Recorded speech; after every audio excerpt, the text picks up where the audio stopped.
कि हम लोग को एक बड़ा उपलब्धि या कहिए कि ऐतिहासिक काम होने के लिए जा रहा है, और वह काम है निषाद समाज को अनुसूचित जनजाति में शामिल करने का। इसके लिए वर्षों से हम लोगों ने प्रयास किया। आज हो सकता है कि कुछ संगठन या कुछ लोग उसको काम को कर रहे हैं, और करना चाहिए। जब तक सारे लोग इस काम में नहीं लगेंगे तब तक हम लोग को सफलता नहीं मिलेगा। और कुछ साथी अगर कर रहे हैं बढ़ चढ़ करके, तो उसमें हम लोग को ऐतराज भी नहीं होना चाहिए, हम लोग को उसका स्वागत करना चाहिए। सभी लोग लगे हुए हैं।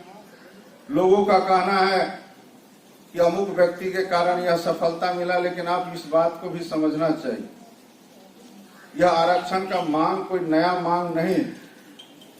बहुत पहले की बात अगर हम छोड़ भी दें तो 2004 में भी अनुसूचित जाति में शामिल करने के लिए केंद्र सरकार को राज्य सरकार के द्वारा अनुशंसा किया गया। 2008 में फिर माननीय मुख्यमंत्री श्री नीतीश कुमार जी के द्वारा सर्वसम्मति से विधानसभा में पारित करके और कैबिनेट का डिसीजन करके केंद्र सरकार को भेजा गया। और उसके लिए भी जो इथनोग्राफी रिपोर्ट तैयार हुआ, उसके लिए हम लोग ने भी विधानसभा में आवाज उठाया। फिर इथनोग्राफी रिपोर्ट गया, लेकिन हम लोग को अनुसूचित जनजाति में शामिल इसलिए नहीं किया गया कि हम लोग को पूर्वजों से लेकर के आज तक समाज के अंदर छुआछूत हम लोग से लोग नहीं मानते, बल्कि यह भी लोग कहते हैं कि मछली देखने से जतरा बनता है।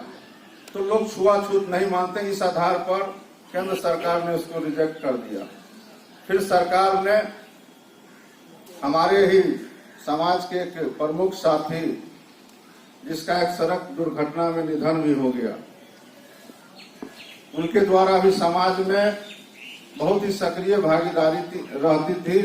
श्री मणिभूषण निषाद जी, राजू निषाद जी, जो मुजफ्फरपुर जिला के रहने वाले थे, उन्हीं के अनुरोध पत्र पर माननीय मुख्यमंत्री श्री नीतीश कुमार जी ने अनुसूचित जनजाति में शामिल करने के लिए केंद्र सरकार को अनुशंसा किए थे।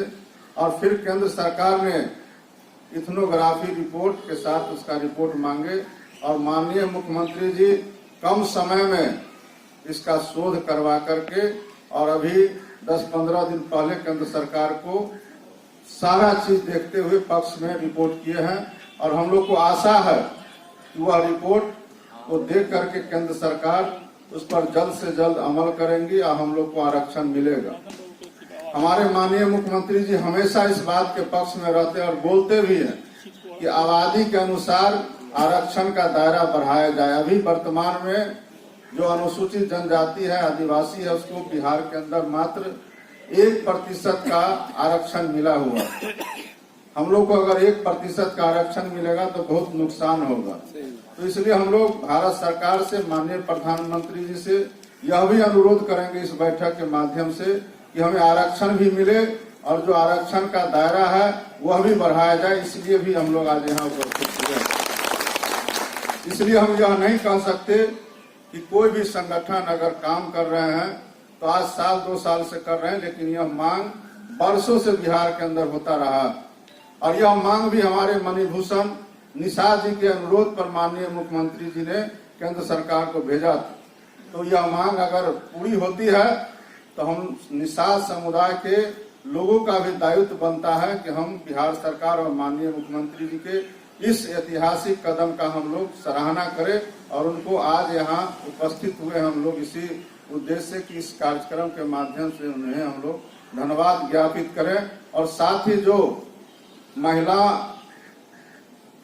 सदस्यों का या महिला समिति का या महिलाओं को एनजीओ के माध्यम से जो भ्रम फैल गया था कि हमारे मत्स्यजीवी सहयोग समिति में शामिल करने का साजिश चल रहा, वह आज हमारे माननीय मंत्री जी सहकारिता विभाग यहाँ उपस्थित हुए हैं।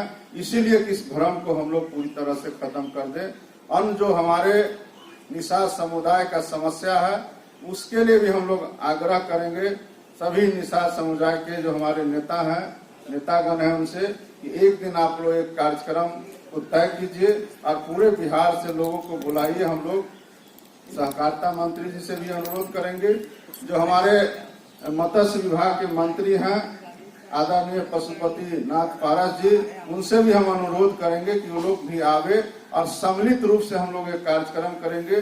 जो समस्या बिहार के अंदर निषादों के साथ है उस पर एक गहन चिंतन हो जाए और फिर माननीय मुख्यमंत्री जी भी उस समस्या का समाधान करेंगे। तो उसके लिए भी एक तिथि निर्धारित आप लोग करेंगे तो हम लोग इसका व्यवस्था करेंगे।